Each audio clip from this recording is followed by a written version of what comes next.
Welcome to our exploration of the Brahma Sutra. The Brahma Sutra, also known as the Vedanta Sutra, is a foundational text of Hindu philosophy that systematically explores the nature of Brahman, the ultimate reality. It consolidates the teachings of the Upanishads into a structured philosophy and serves as a guide for spiritual seekers. The Brahma Sutra, authored by Badarayana, Vyasa, is part of Uttara Mimamsa, Vedanta, and presents a logical framework for understanding Brahman. It is written in aphoristic style, requiring extensive commentary. Great scholars like Shankara, Ramanuja, Madhva, and others have interpreted it through different philosophical perspectives. 4 chapters of the Brahma Sutra are: 1. Samanvaya Adhyaya, understanding Para-Brahman, the supreme reality. 2. Aviroda Adhyaya, refuting objections from other philosophical schools. 3. Sadhana Adhyaya, spiritual practices and meditations for realizing Brahman. 4. Phala Adhyaya, liberation in the state of liberated souls. This opening part 1 of Samanvaya Adhyaya explains that the Vedanta Sutras, or Brahma Sutras, are meant to show that all the Vedic texts ultimately point to one truth, Brahman. The purpose of these sutras is to reconcile any apparent differences in the scriptures and to lead the seeker toward the ultimate knowledge of the Supreme. In simple terms, everything in the Vedas agrees. The final goal of life is to know Brahman. The key teachings from Chapter 1, Samanvaya Adhyaya, Section 1, Sutras 1 to 31, of the Brahma Sutras are organized into several topics, each addressing a specific aspect of the inquiry into Brahman, the Supreme Self. Topic 1, Jnana Adhikaranam, Sutra 1, the inquiry into Brahman. The first sutra, Athato Brahma Jnana, means now therefore the desire to know Brahman arises. This expresses that the journey towards spiritual understanding begins when a person develops a sincere longing for the truth about the ultimate reality. However, this inquiry is not for everyone. It requires that the seeker has certain qualifications and a prepared mind.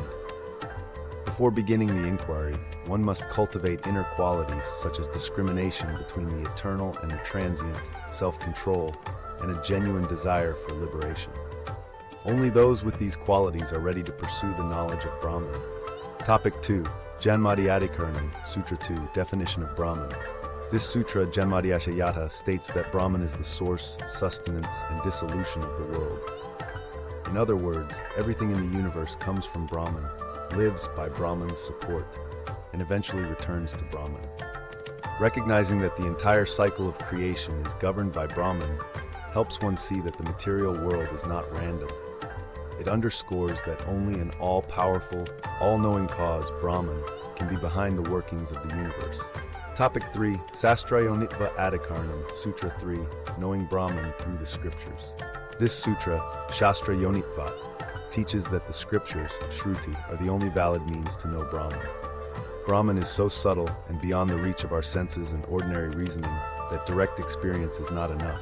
One must rely on the authoritative teachings of the Vedas. For a seeker, this means that study of the Vedic texts, especially the Upanishads, is essential. True knowledge of Brahman comes not from mere logic or sensory perception, but from the deep insights contained in the scriptures.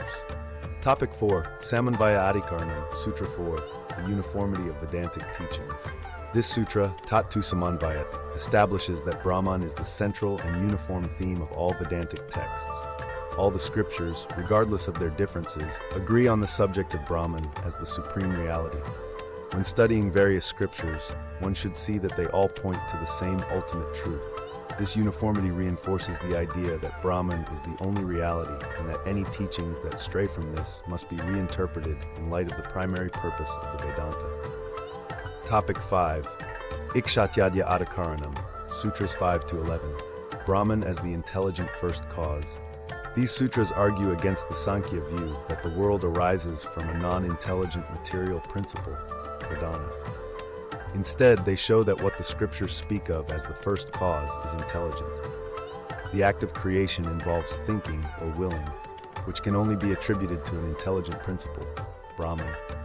Understanding that the universe is created, sustained, and dissolved by a conscious, intelligent force helps deepen one's faith. This understanding directs the seeker toward a more personal and profound realization of Brahman. Topic 6, Anandamaya Adhikaranam, Sutras 12-19, the bliss aspect of Brahman. These sutras address whether the term Anandamaya, blissful, in certain Upanishadic passages refers to the individual soul or to the Supreme Self, Brahman. The conclusion drawn is that the bliss mentioned in the scriptures is not that of the individual, but the inherent bliss of Brahman, which is eternal and unchanging. When one studies these passages, it becomes clear that no matter what emotional ups and downs we experience, there exists an underlying, unchanging bliss that is our true nature. Cultivating an awareness of this eternal bliss can help us overcome the temporary sorrows of life. Topic 7. Uttara Adhyaya, Sutras 20-21. The Supreme Self in Perception. These sutras explain that certain expressions in the Upanishads, like the golden person seen within the sun or the one seen within the eye, do not refer to highly exalted individual souls but to Brahman itself. They emphasize that the highest self, the Supreme Brahman, is what is truly perceived when one looks deeply into the nature of existence. This teaching invites us to look within and to recognize that the same divine presence that animates the sun and the eye also resides within us. It encourages a shift from seeing ourselves as separate individuals to recognizing our oneness with the universal self. Topic 8. Akasa Adhikaranam, Sutra 22, the Ether as Brahman. Sutra 22 teaches that the Akasa, ether or space, from which all beings arise according to the Upanishads, is not simply an element among others, but is the Supreme Brahman. It is not ordinary space, but the all-pervading reality that is Brahman. By understanding that even space is an expression of Brahman, we come to see that Brahman pervades everything. This insight helps dissolve the sense of separation between the self and the world, leading to a more unified perception of life. Topic 9. Prana Adhikaranam, Sutra 23, Prana as the manifestation of Brahman. This topic shows that the vital force, prana, mentioned in the Upanishads, is another way in which Brahman is expressed. Prana is not merely life energy, it is a direct manifestation of the Supreme Self that supports all creation. Recognizing that the breath and life force we experience every moment are not separate from Brahman can transform the way we view our existence. It brings a sense of connection and continuity between our inner life and the larger universe. Topic 10. Jyotisharana Adhikaranam, Sutras 24-27, the Light of Brahman. These sutras teach that the light referred to in the Upanishads is not ordinary physical light, but the self-effulgent light of Brahman. This light symbolizes the knowledge and the inherent splendor of the Supreme Self. The metaphor of light helps the seeker understand that true knowledge is illuminating and transformative. Just as light dispels darkness, the realization of Brahman dispels the ignorance that clouds our perception of reality. Topic 11. Pratardana Adhikaranam, Sutras 28-31, the Vibration of Brahman.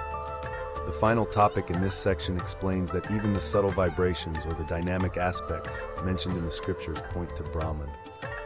These sutras indicate that the energy and motion in the universe are not separate from the Supreme Self. This teaching invites us to view all the processes in the universe, from the most subtle vibrations to the grand movements of creation, as expressions of Brahman. By recognizing this, we begin to understand that our entire experience is interconnected and rooted in the one ultimate reality. In summary, the first section, Sutras 1-31, Chapter 1, Samanvaya Adhyaya of the Brahma Sutras teaches the following. 1. The inquiry begins. A sincere desire to know the Supreme Self, Brahman, is the starting point of spiritual inquiry. Only those who are qualified in terms of inner discipline, discrimination, and a yearning for liberation can embark on this journey. 2. Brahman as the source. Brahman is defined as the origin, support, and end of all that exists. It is the eternal cause behind the universe, far beyond the capabilities of material or non-intelligent forces. 3. Scriptures as the means. The scriptures, Shruti, are the only reliable source of knowledge about Brahman because Brahman is too subtle to be known through ordinary perception or reasoning alone. 4. Uniformity of the Vedic message. All the Vedic texts, despite their apparent differences, agree that Brahman is the ultimate reality. This unity is essential for a coherent understanding of the Vedas. 5. Intelligent creation. The creation of the universe is not a random or purely material process. It requires an intelligent cause, Brahman, which willed the universe into being. 6. Bliss in the Supreme Self. The eternal bliss mentioned in the scriptures is not that of the individual self, but the inherent, unchanging bliss of Brahman. Unity in perception. When you look deeply, the divine presence seen in various parts of the world is actually Brahman, the supreme self that is present everywhere. Ether and prana as Brahman, even the space, akasa, and the life force, prana, that permeate the universe are expressions of Brahman, showing its all-pervasive nature. 9. Light and vibration. The light and the subtle vibrations described in the scriptures are not mere physical phenomena. They are symbols of Brahman's self-illuminating and dynamic nature. 10. The ultimate goal. All these teachings are aimed at helping the seeker remove ignorance, avidya, which is the root cause of suffering, so that one may realize that the individual self, jiva, is not separate from Brahman, but is, in fact, Brahman itself.